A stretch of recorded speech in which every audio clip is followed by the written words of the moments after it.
কোথায় রাধে রাধে আমার প্রিয় পরিবার, আশা করি সকলে ভালো আছো, সুস্থ আছো আর সাবধানে আছো। আজকে আমি সকাল সকাল রাধা মাধবের পুজো সেরে নিয়েছিলাম এবং পুজো সেরে নেওয়ার একটা কারণ হচ্ছে আজকে আমাদের গ্রামে গ্রাম্য দেবীর মহোৎসব রয়েছে। তো আজকে আমি একটা জিনিস ভাবলাম যে অন্যান্য দিন আমি যেভাবে ভিডিওতে ভয়েস দিই, মানে ভিডিওর ভয়েসগুলো মিউট করে দিয়ে আমি ভয়েস দিতে থাকি, কিন্তু আজকের এই ভিডিওতে তোমরা সম্পূর্ণ অরিজিনাল ভয়েসটাই দেখতে পাবে যে কিভাবে একটা গ্রামের মানুষজন একটা মানে মন্দির প্রাঙ্গণে উপস্থিত হয়ে একত্রিত হয়ে তারা একে অন্যের সঙ্গে উৎসব যাপন করে। তো আমার রাধা মাধবকে আজকে একটু দর্শন করে নাও। আমি সকালবেলা উঠে ফুল তুলে নিয়ে এসেছিলাম, কারণ তারপর পুজো শেষ করে আমি চলে গেলাম আমার বাপের বাড়ি, এবং বাবা ভাই দুজনে যেহেতু বাইরে কাজ করে তারা পুজো পার্বণে বাড়িতে ফেরে। তো বাবা আজকে বাড়ি এসছে এবং বাবাকে দেখার পর বৈদিকের রিয়াকশন ছিল ছুটতে গিয়ে কোলে উঠে পড়ার মতন, এবং এটা মানে যে আমাদের সামনে হয়েছে এটা সত্যি খুব ভালো লেগেছে দেখে, কারণ বৈদিক বাবাকে অনেক দিন দেখেনি, ছোট বাচ্চা হয়তো ভুলে যেতে পারে এইটা আমরা ভেবেছিলাম, কিন্তু বিষয়টা তা নয়। বৈদিক ভীষণভাবেই বাবাকে দেখে ঝাঁপিয়ে কোলে উঠে পড়লো। তো এই যে তোমরা দেখতে পাচ্ছ এখানে ছোটন আর বিষ্ণু আছে, ওরা দুজনের ভীষণ ছোটোবেলাকার বন্ধু এবং মানে কলিজার টুকরো বলতে গেলে। তো বৈদিককে আমি বিষ্ণুর হাতে দিলাম, বিষ্ণু আমার ভাই। তো বিষ্ণুকে দিয়ে বললাম তুই একটু দেখ, আমি জাস্ট একটু রেডি হয়ে নিই। তো আমি বাড়িতে রেডি হতে আসার সময় দেখলাম যে একদম মানে নদীর ঘাট থেকে মন্দির প্রাঙ্গণ পর্যন্ত দণ্ডি কাটতে কাটতে দুইজন আসছিলেন। তাদের মানসিক ছিল হয়তো কোনো কারণের জন্য, মানসিক থাকলে তবেই এই দণ্ডি কাটাটা দেখা যায়। এই দণ্ডি কাটার উদ্দেশ্য হচ্ছে মায়ের প্রতি বা মানে যে কোনো ঠাকুরের প্রতি, কখনো মহাদেবের প্রতিও কারো দণ্ডি মানসিক থাকতে পারে। তো ওনাদের কালীর প্রতি মানসিক ছিল। আর এই রাস্তাটা অনেকটাই মানে যেখান থেকে দণ্ডি দিয়ে এলো সেই জায়গা থেকে মন্দির প্রাঙ্গণ অনেকটা রাস্তা, প্রায় 1.5 থেকে 2 কিলোমিটার আশা করা যায় হয়ে যাবে। 2 কিলোমিটার না হলেও 1.5 কিলোমিটার হতে পারে, আমি অতটা গুনে দেখিনি কতটা হবে, তো তবু অনেকটাই রাস্তা। তো এইখানে তোমরা দেখতে পাচ্ছ দণ্ডি কাটতে কাটতে আসছে। তো এটা আমি বাড়িতে যখন ফিরছিলাম রেডি হওয়ার জন্য তখনই দেখতে পেয়েছি, এবং দেখতে পাওয়ার জন্য আমি একটা শ্যুট নিয়ে রাখলাম তোমাদেরকে দেখানোর উদ্দেশ্যে। তো আরও অনেক কিছুই তোমরা আজকের এই ভিডিওতে দেখতে পাবে, পুরোটাই দেখতে থাকবে। আমি ভিডিওর অরিজিনাল সাউন্ডগুলো কেটে দিইনি যাতে করে তোমরা সমস্তটাই মানে প্রপারলি শুনতে এবং বুঝতে পারো। তো আমি রেডি হওয়ার পরে মাধবের সামনে একটু দাঁড়িয়ে প্রণাম করে নিলাম। এতক্ষণ আমি এমনি একটা কাফতান পরেছিলাম, তারপরে আমি দেখলাম যে মন্দির প্রাঙ্গণে যাব, সবাই তো শাড়ি টাড়ি পরবে, তো আমিও আজকে একটু শাড়ি টাড়ি পরে নিই। তো সুন্দর করে শাড়ি পরে সেজে টেজে বৈদিককে রেডি করে বাবার কাছে দিলাম। তারপরে এই যে দেখতে পাচ্ছ কত লোকের ভিড়।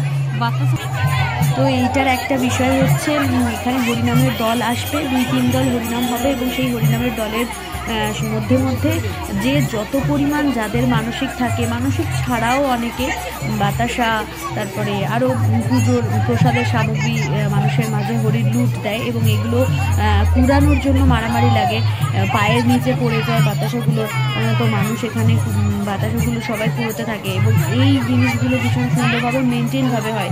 কখনো এরকম মনে হয় না যে মাটিতে পড়ে থাকা বাতাস আমরা কেন খাবো, কিন্তু প্রসাদ হিসেবে সবাই সেগুলো গ্রহণ করে। তো তোমরা দেখতে থাকো। এই যে আমার ভাইদের দল, হলুদ পাঞ্জাবি পরা প্রথম ভাই এবং ভাইয়ের বন্ধু ছোটন, ঝন্টু, এরা সব বিভিন্ন কর্মসূত্রে বিভিন্ন ভাবে যুক্ত সবাই, এবং ওরা এই অ্যারেঞ্জমেন্টগুলো করেছে। এখানে প্রায় অনেক কেজি বাতাসা হবে, হয়তো আমি ঠিক পরিমাণটা বলতে পারছি না, কারণ যেহেতু আমি জানি না। তো দেখে শুনে প্রায় 10 কেজি 15 কেজি লাগছে, আর তারও বেশি হতে পারে, আমার কোনো ধারণা নেই, আমি যেহেতু জিজ্ঞেস করিনি ওদেরকে। তো ওইটা ওরা সবাই মিলে ছোড়াছুড়ি করছিল। তারপরে ওরা নিয়ে গেল বাতাসা, শেষ হয়ে যাওয়ার পর ওরা নিয়ে গেল আইসক্রিম। পুরো যতগুলো বাতাসা দেখলে অত পরিমাণ আইসক্রিম ছিল ওই বড় গামলাটার মধ্যে।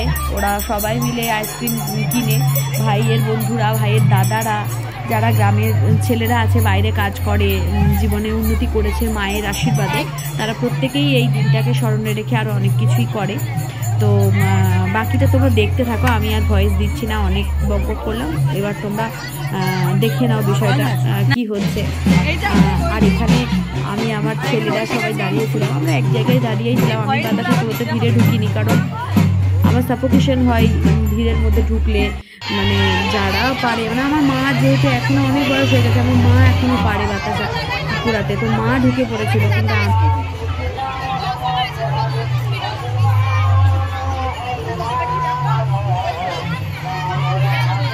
ওই মামারা ছেটাচ্ছে ওইদিকে, ওইখানে আইসক্রিম আছে ওদের গামলায়।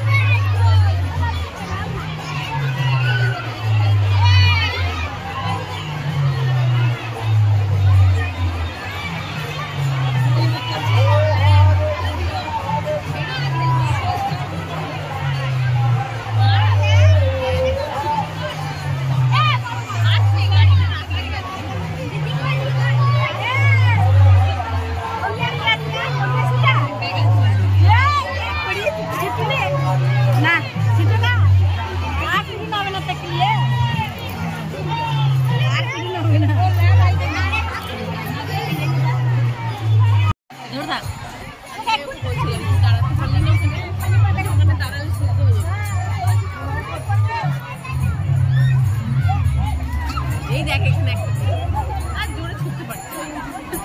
আবে তোরা নিয়ে আনবো খাবো।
আমার কাছে ঘোরানোর থেকে দেখাতে বেশি ইন্টারেস্ট।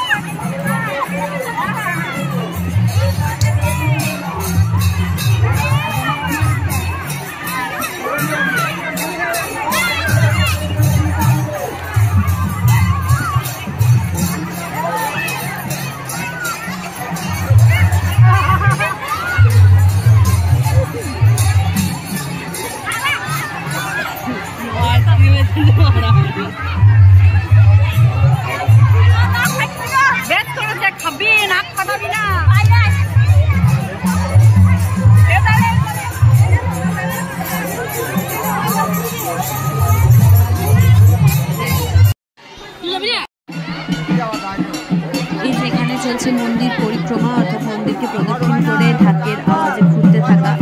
এইটার হওয়া মানেই পুজো প্রায় শেষ, প্রসাদ বিতরণ হবে। বিভিন্ন জায়গা থেকে আসেন এখানে মানুষ, এখানে পুজো দেখতে আসেন। বছরান্তে একবার এই পুজোটা হয়, গ্রাম্যদেবীর মহোৎসব নামে পরিচিত এটা। এখানে অনেক মানুষ পুজো দিয়ে যান। এই যে নৈবেদ্য সাজানোই রয়েছে, বিভিন্ন জনের মানে ডালার মধ্যে নাম লেখা আছে, কারণ হারিয়ে যাওয়ার একটা প্রবণতা থাকে। প্রচুর মানুষ প্রসাদ দেয়, তো কার কোনটা জিনিস সেটা বোঝা বড় মুশকিল। তো সেই কারণের জন্য প্রত্যেকের নাম লেখা থাকে এবং সবাই ওয়েট করছে নিজের নিজের প্রসাদ পাওয়ার জন্য। তখন ঘড়িতে প্রায় 12:30 থেকে 1টা পুজো শেষ হতে। অনেক উপবাসী মহিলারা ছিলেন, তো তারা উপবাস ভঙ্গ করবেন এই প্রসাদ খেয়েই, এবং প্রসাদ খাওয়ার পরে আমাদের মহোৎসবের সূচনা হবে। তো এই যে দেখতে পাচ্ছ, এই যে খেলনাটা এসছে, এই খেলনাটা কিন্তু বেশি হচ্ছে বাচ্চাদের জন্য, অর্থাৎ ওই 10 বছরের নিচের বাচ্চাদের। তো আমার এই বড় বড় ভাইগুলো হঠাৎ আবদার করলো যে দিদি এইটাতে চাপবো, তো আমি বললাম হ্যাঁ ঠিক আছে। তো ঐশিককে নিয়ে আমার এক ভাই এটার ওপরে চেপেছে এবং ওরা বেশ মজা করছিল। আমি তো তাই জন্য একটু শ্যুট নিয়ে রাখলাম, যে বয়স হচ্ছে সংখ্যা মাত্র, আমরা যদি মনে করি নিজেদের বয়স ধরে রাখবো তো রাখা সম্ভব। তো এই যে দেখতে পাচ্ছ এখানে 9টা উনুন হয়েছিল, এই 9টা উনুনে গতকাল রাত থেকে, মানে যেদিন মহোৎসব তার আগের দিন রাত্রিবেলা থেকে রান্নাবান্না শুরু হয় এবং মানে এর তোড়জোড় শুরু হয় প্রায় 1 সপ্তাহ আগে থেকে। মানে মানুষের বাড়িতে গিয়ে চাল ডাল সংগ্রহ করা। আমাদের এক গ্রামের একটা ব্যাপার হচ্ছে যে আমাদের গ্রাম কিন্তু অন্য গ্রামে গিয়ে মানে জিনিসগুলো সংগ্রহ করে নিয়ে আসে না, গ্রামের মধ্যে যা থাকে তাই দিয়েই হয়। তো আয়োজন প্রায় 10 থেকে 15,000 কি 20,000ও হতে পারে, আমি এটাও ঠিক গুনে বলতে পারবো না কত লোকের আয়োজন হয়েছিল, কত লোক খেয়েছিল সেটা আমি বলতে পারবো না। ভগবানের সেবা ওপেন সবার জন্য, যে কেউ আসতে পারে এখানে, এটা কারোর পার্সোনাল অনুষ্ঠান নয়। তো এইখানেই দেখো সবাই আমরা বসেছিলাম। আমার খেতে প্রায় 2:30টা বেজে গিয়েছিল, যেহেতু বৈদিককে প্রথমে খাওয়ানো হয়েছিল, তারপর আমি এসে খেয়েছি। তো বাকিটা তোমরা দেখো ভিডিওতে।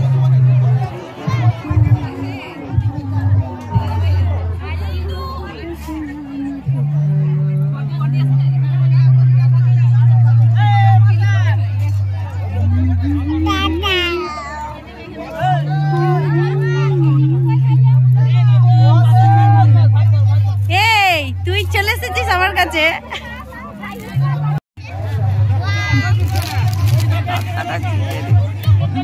পাত্তাটা চিড়ে দিচ্ছে।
হ্যাঁ, সেবা করো, সেবা করো।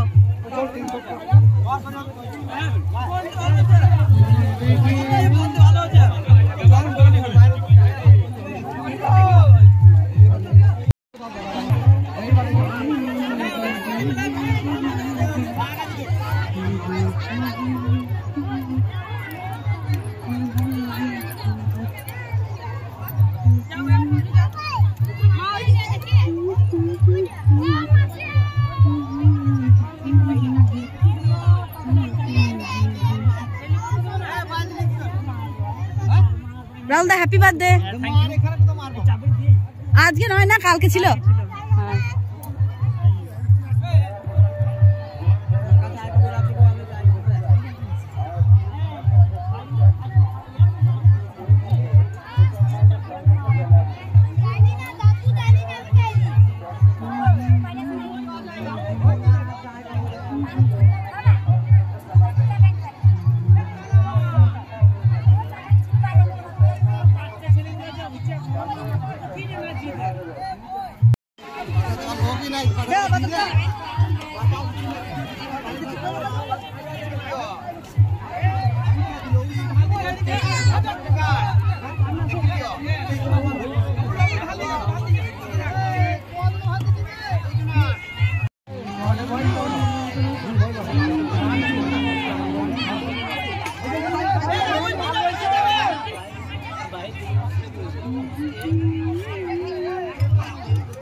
এই যে ভিডিওতে এখন একজন দাদাকে দেখা যাচ্ছে, উনি আমার একজন দাদা হন, মানে মাসির ছেলে।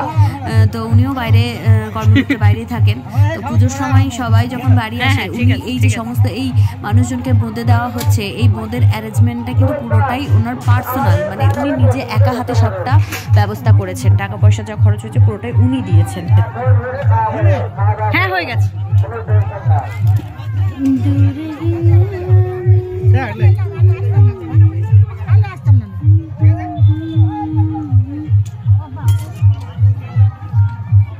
बहुत बढ़िया अरेंजमेंट है।